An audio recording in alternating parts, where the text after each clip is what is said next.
It's kind of wild to think about how different people thought the 2020s would look. It's like they saw us zipping around in flying cars, right? Or living on the moon by now.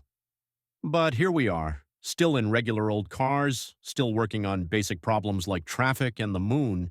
Well, still pretty far away.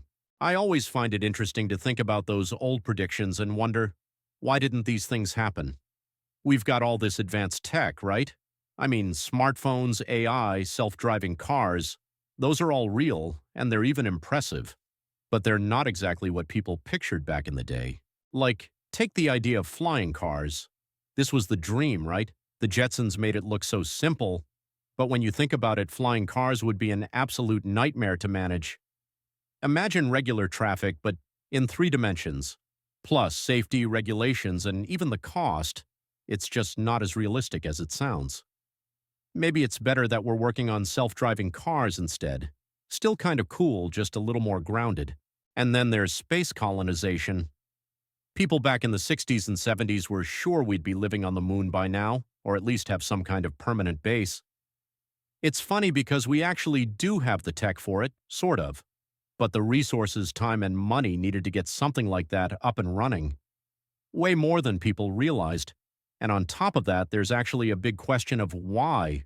Like, why go to the moon when we have so many things to work on here? What's even weirder are predictions around cities. I came across some old articles that imagine cities of the future as these totally clean, self-sustaining environments where technology basically did everything for us. But what actually happened is almost the opposite. Cities got bigger, more congested, and the tech is more focused on convenience, not exactly sustainability. I think, if anything, these old predictions show us how unpredictable our future really is. It's easy to look back and laugh at them, but they actually tell us a lot about the people making them, about their hopes, their fears, and what they thought was important. Maybe 50 years from now, people will look back at our ideas of the future and think they're just as unrealistic. Anyway, it's fun to think about. These missed predictions don't mean people were wrong. They just saw things differently than we do. Who knows, maybe our kids or grandkids will actually get to see some of those things. Or maybe their version of the future will be something we can't even imagine yet. Kind of makes you wonder, doesn't it?